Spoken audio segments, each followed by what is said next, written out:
First of all, welcome everyone. Thanks very much for joining us. I'll just start by introducing everyone to begin with. So my name is Jane Young. I'm with Smartway 2. My background is really a mixture of startups and blue chip companies, consulting in change and communication, particularly digital transformation and social business strategy for brands like 3M and Hiscox.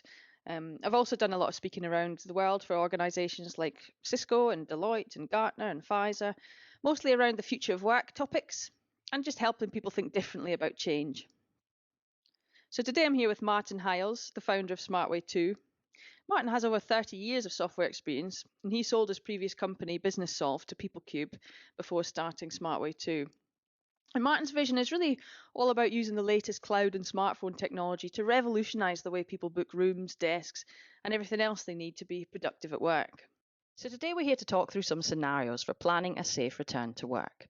In terms of an agenda, we'll briefly start off by touching on the layers of variables that make this a complex situation to manage. Then we'll go through 7 scenarios: managing who comes in when, how to ensure priority workers get what they need, how to enable people to self-certify that they're well enough to come in, ways to make the employee journey smoother in terms of parking, checking in when they arrive at the office, how to do contact tracing in the event that someone falls ill. And finally, we'll finish up by looking at the importance of a flexible, data-driven approach so that you can adapt on the fly as and when regulations and circumstances change. So let's jump right in. Say, to keep the maths simple, you have an office of 1,000 people. And you've worked out that taking social distancing into account, you can accommodate 25% of them. So that's 250 people. Do you bring 250 people back full time? Do you bring 500 people back, so half the workforce, half the time? Do you bring everyone back for a quarter of the time? There are endless possibilities. And the devil is in the detail, because many organisations are looking at things like staggering shifts to avoid crowding at entrances and elevators. And you might need to allow extra time for cleaning and various other considerations. And then there's the question of which individuals get priority. Do you try to work out in advance whose jobs are most critical? On what basis? Or do you consider who is least equipped to work from home? Or is it more about who wants to come in versus who doesn't? And why? And how do you find out why? Do you manage capacity top down or with an element of first come, first serve? Then there's the question of how will you manage the workflow around approving and declining requests to come into the office? And can you manage all this manually, or do you need to automate the process? So this is not an easy puzzle to solve when you get into the weeds. There are many nuances to every individual employee's circumstances that often need to be taken into account in order to make informed decisions.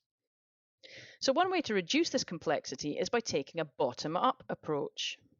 In other words, you ask employees to book their workstation in the office in advance. In terms of how the top-down piece fits in, because obviously you need governance and control to keep people safe. When you ask everyone to book their desk in the office in advance, this gives you the opportunity to automate the process, to predefine rules in the system for accepting and declining these requests. It also enables you to interject at various points in that workflow with feedback loops that allow you to gather data to help you manage the situation more smoothly. Because ultimately, what we're trying to do is not only protect our people, which is the number one priority, but also optimize productivity, collaboration, and employee experience in an unpredictable, ever-changing situation. Could you manage all this manually? Organizations we're talking to say there's just no way to do it, even if you only had a couple of hundred desks. Not only is it logistically impossible, but you also wouldn't get the benefits of data. So automating your back to work enablement generates data that not only helps you make better, faster decisions as you adapt your strategies, but also does things like enable contact tracing. So for those reasons, today we'll focus on scenarios that can be handled by automated systems. And hopefully this will spark some ideas that you'll find useful as you're thinking about how to implement strategies specific to your workplace, depending on the type of work you do, the size of your organization, the location, and even the culture in your organization, which also has a bearing. So let's get back to our office of 1,000 people that's at 25% capacity for social distancing. And I'll just show you how a few scenarios might pan out. Scenario 1, managing who comes in when. Here you have Bob and Sue. They're working from their respective homes and they decide to book desks in the office for next week. When they go to make their bookings, they are prompted to provide a reason why they want to come in. Bob selects, I miss having social contact with colleagues, while Sue selects, I need access to a printer to do my job. In this case, Bob's booking is automatically declined, and he's sent a message asking him to contact a support line that can help. Meanwhile, Sue's booking is accepted pending approval from her manager. This is Jill. She manages Sue and Bob. Jill approves Sue's request. Seeing as the system is gathering data on all these requests to come in, Jill can see reports that reveal something that catches her attention. It turns out that half of their team want to come into the office for exactly the same reason. They need to do a lot of printing and they don't have the equipment they need at home. So Jill decides to get them the specific equipment they are lacking. She organises for printers to be sent to each team member's home so they can be productive remotely and the desks they wanted to occupy in the office can be freed up for others to use. Meanwhile, Jill's reports show that 20% of people who want to come back into the office are keen to come in for the same reason as Bob, because they miss social contact. She shares this insight with colleagues and they start coming up with new ideas to address the problem. Soon they've implemented virtual coffee mornings and extra training on mental health and wellness.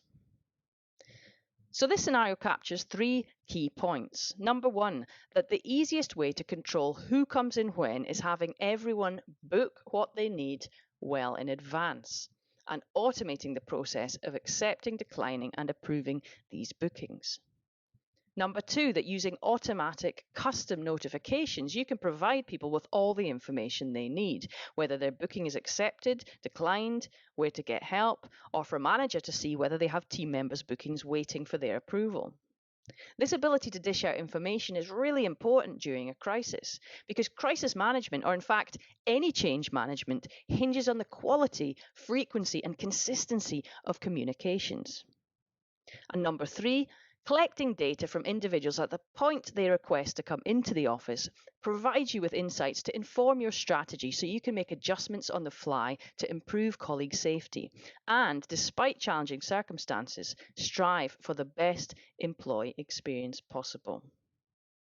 So these core capabilities in this type of scenario help you to better manage occupancy so you can utilize space effectively and protect people as and when they transition back to the office. Okay, scenario number 2, prioritizing essential workers. Say you've decided to give priority to certain key workers. How do you make sure they can always get access to the office when they need it? Let's look at an example. This is Paul. Paul and Sue normally share a 2-person office on the 3rd floor, but due to social distancing rules, only one of them is allowed in there at a time. Because Sue's already booked her desk, Paul can't book his, despite the fact he's classified as an essential high-priority worker. In this scenario, when Paul goes to book a desk, he's automatically prompted to instead book one in an overflow zone that's been specifically designated to high-priority workers. So he goes ahead and makes his booking in the overflow zone for next week. That takes us on to scenario 3, self-certification. Paul and Sue, as we've established, are approved to come into the office next week. But how do you certify near the time that they're well and they don't pose a risk to their colleagues before they show up? So let's take a look at how this could work. It's the day before Sue and Paul are due to come into the office. They're automatically sent a message asking them to self-certify. Paul confirms that he's free from symptoms, no fever, nothing like that, and he hasn't been in contact with anyone else who's experiencing symptoms either. Sue, on the other hand, hasn't been feeling well that day. Based on her response to the health check questions, her desk booking is automatically cancelled and she instantly gets a message with advice on what to do next. Jill, as her manager, also receives a message notifying her that Sue has a fever. At this point, Sue won't be able to make any further bookings until it's been confirmed that she's in good health and doesn't pose a risk to her colleagues. Meanwhile, Paul gets a notification saying his usual desk on the 3rd floor has now become available if he wants to book it. He confirms yes he does, and the desk he'd reserved in the overflow area is automatically cancelled and freed up for someone else to use. Scenario 4 is travelling to work. So Paul is keen to avoid public transport for obvious reasons, so he decides to book a parking space at the office from his mobile app. But the app says no, he can't book a parking space because he lives less than half a mile from the office. Still, he can't be bothered to walk, so instead he books a bike rack space so he can safely cycle to work and store his bike securely while keeping at a safe distance from his fellow cyclists. Scenario number 5, arriving at the office. So as an organisation, say you've agreed that it's a requirement for people to check in when they show up at the office, then check into a desk or room that they've pre-booked. You might insist on this because otherwise you'll have no way of tracking whether someone is actually showing up and what facilities they've actually used.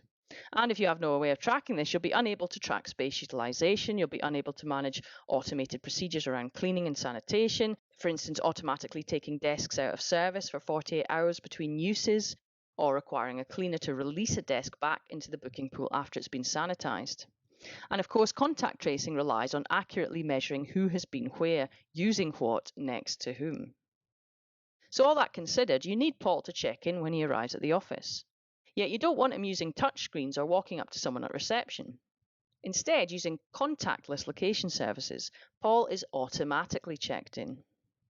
When he gets into the office, Paul can see how the layout of the office has changed to keep him and his colleagues safe, with desks clearly marked as occupied, available, or blocked due to COVID-19. In fact, he might notice that there are more desks available this week than there were the previous week, and there's a specific reason for this. Say you're in a scenario where guidelines change and you decide to reduce your physical distancing radius, perhaps from 2 metre to 1 metre. The last thing you want to do is have to start planning occupancy from scratch. Instead, you need the ability to change the physical distancing settings in your booking system so that when someone books a desk, all other desks within the new reduced or indeed increased radius will be taken out of service. Scenario number 6 is contact tracing. So halfway through the day, Paul gets a call from Jill with bad news. Apparently, Sue has tested positive for COVID-19. So how do you track, trace and isolate when someone falls ill? Hopefully this will not happen in your workplace, but given that all the booking data is available, Jill can run a report that identifies at-risk colleagues, categorising their risk level depending on their likely proximity to that person during a certain time period. It turns out that Paul is classified as high risk because he and Sue have shared an office within the past 7 days. So he's guided to seek medical help, isolate and follow the protocol that's in place to protect his colleagues. Finally, we have scenario 7, responding to change. We've already touched on the importance of quickly responding to changes in guidelines such as social distancing, but there are other changes that need to be easy to make. For example, luckily Sue recovers well, but unfortunately Paul tests positive and he's experiencing symptoms that are going to keep him off work for some time. As a result, Sue needs to cover some of his responsibilities, so her role changes and she's designated as an essential worker. In this scenario, as with any changes that happen day to day, week to week as the situation unfolds, flexibility and specifically automation that is flexible makes it easy to adapt on the fly. When Sue's role is updated, she's automatically given access to overflow zones for essential workers to ensure she can always access a desk in the office when she needs one. And the next time she goes to make a booking, she's asked for feedback on her experience the last time she was in the office. Because it's really important to gather feedback, not just once, not just in the early days, but continuously in order to keep improving when things are changing.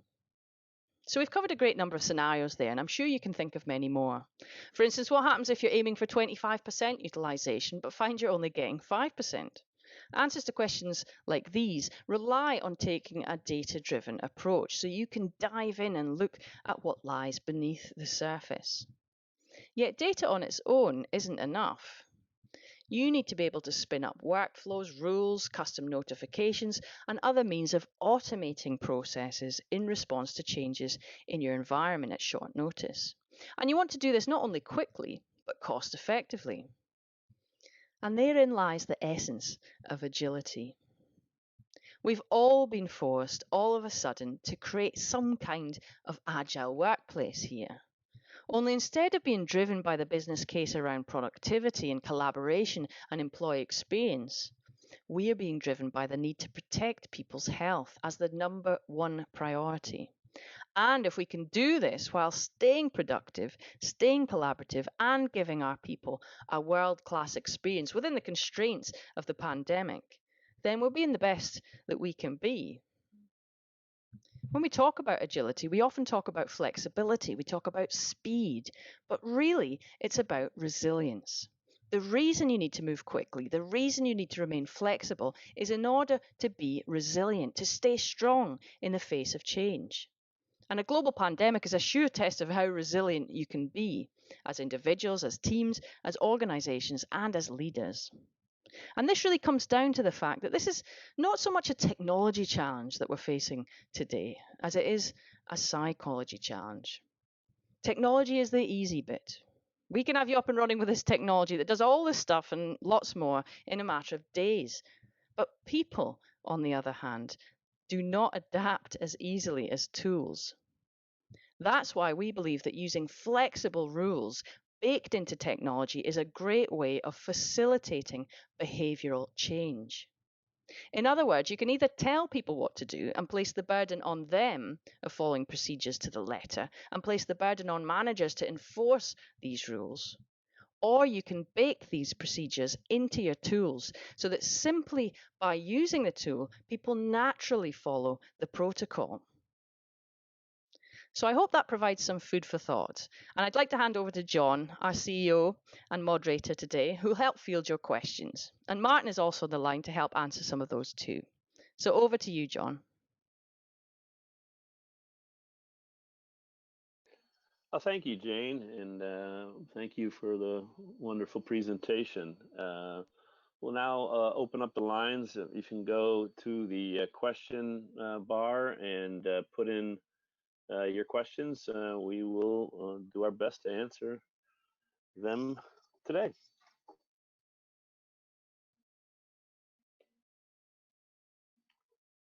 So first off, there are a few questions that have come in around will we share the presentation? And the answer is yes. Everything will be sent to you via email and the recording, including the Q&A session. So.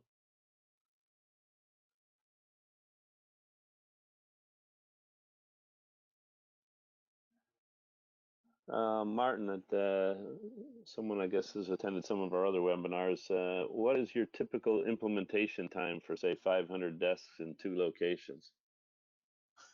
Well, assuming that you have your floor plans, ready to go, and the additional data we need, such as any specific equipment that are on the desks, and you have an idea of what rules you'd like to implement, I'd say you'll probably be up and running within 2 to 3 days. Great, thank you. The next question is, how is the product priced per person, per resource? Martin, maybe take that too, please. Yes, people use SmartWay to book a variety of resources in the workplace. Meeting rooms, desks, parking spaces are the popular ones. And we charge a fee, an annual fee for every resource. Meeting rooms are more expensive than desks. Desks are more expensive than parking spaces. So once we know, the split of resources that you want to manage, we can give you an annual fee for that. That's it. You get unlimited users and full functionality. The only element that affects that annual subscription is the number of resources. I think you covered the next question. Can car park spaces be included within the booking suite? Absolutely. Yeah, absolutely. And we can customize the reservation forms to collect the information you need for vehicle booking, maybe make, model, color, license plate. We also have clients that enforce, a registration process to allow people to bring their cars into the workplace so they can ensure that they meet with their environmental standards.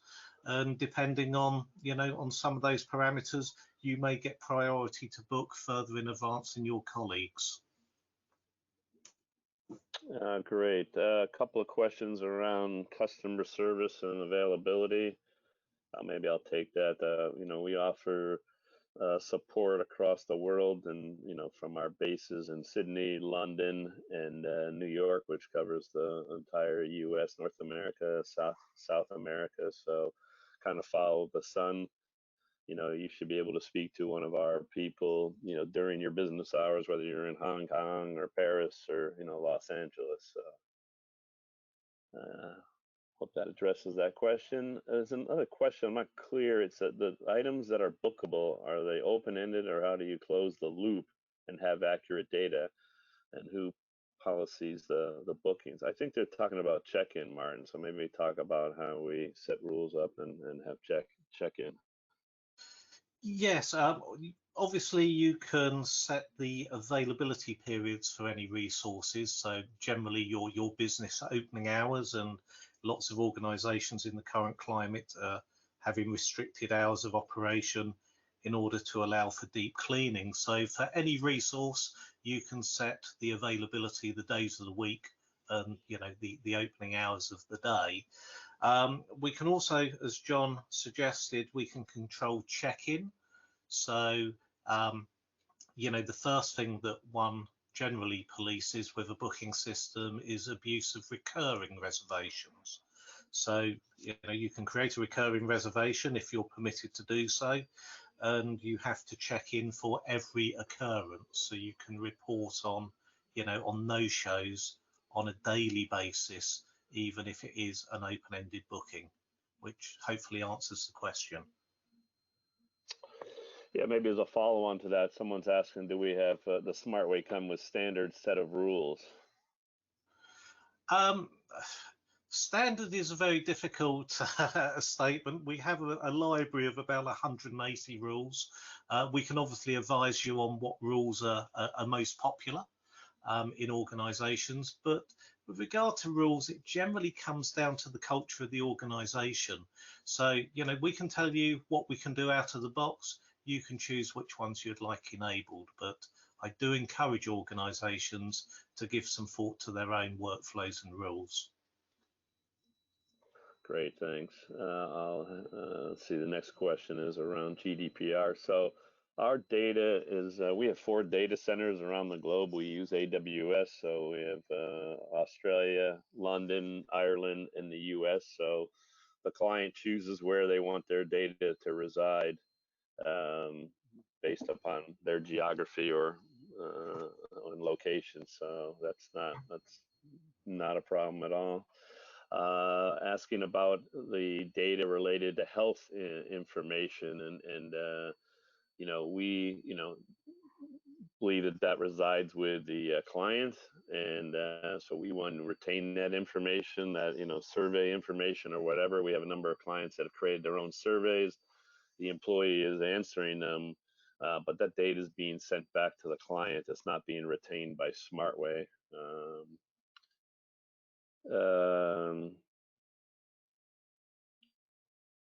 Should we lock all the meeting rooms and only be able to book a desk? Martin, I'll let you handle that one. Well, look, we are actually seeing that meeting rooms are very underutilized at this point in time.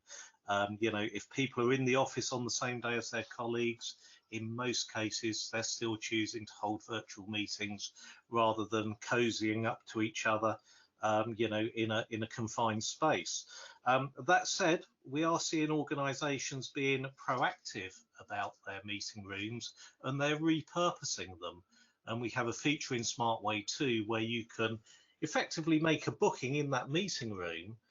So you might want to make a meeting room available between 12 and 2 for a limited number of people to go and eat lunch if you don't have enough space, in the kitchen areas. So you can make bookings, we call them open reservations, that allow people to enroll into that. Previously we've used that for event management, but in these current times, the repurposing of space as additional desk space, or as I say, somewhere to eat lunch, or just rest areas, is proving quite popular. Great, thank you. We have time for a few more questions here before we come to the end of the hour. Oh, this is a good one. We have a badging system. Can your system connect to do auto check-in when people come to the office? And can it check to see if they have a desk booked to prevent them from just showing up without a desk reservation? That's a great question. Martin, you want to Yes. take that one? Yeah, over the past few weeks, we've seen an awful lot of work in integration with various access control systems, where previously clients hasn't deemed it necessary. And I think the reasons behind that is they want to ensure that people booking in advance so they can manage the overall occupancy on any particular day. And by linking with the access control, yes, you can use it as a check-in method. It's fair to assume that if you've booked a desk and you go through the turnstiles, you're going to use that desk. But more importantly, if someone turns up and they've not booked a desk, you can deny them access through the turnstiles. And that is proving very popular. Also, organisations that are split across multiple floors are restricting access, so you can only access the floor on which you have a desk reservation, just to stop you wandering around the building socialising. So yeah, a very interesting area. Great, thanks, Martin. There have been a number of questions around how can I see the product. You can go to our website and click on book a demo, and we will respond to you and set up a private demonstration for you and your colleagues. We probably got time for one or two more questions.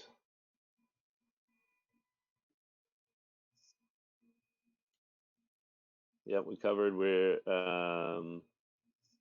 we will be sharing a copy of the webinar with you, as well as the question and answers session as well that you can share with your colleagues. Maybe a last one. Do you offer all of this on mobile devices? If so, which operating systems? Martin? Yes, there's apps freely available in the Apple iOS and Android app stores. The user interface, the workflow, the rules, it is all identical whether you're booking using a mobile device, via the web, or through Outlook. It's a consistent user interface across the board. Great, thank you. Well, I think that's all we have time for today. We thank you for your time and participation. I want to thank Jane for her lovely presentation. And if you have any additional questions, please feel free to reach out on our contact form for a demo. And we will be happy to address any and all questions. Thank you for your time and participation today. Have a great day. Thanks, everyone. Bye-bye. Bye, everyone.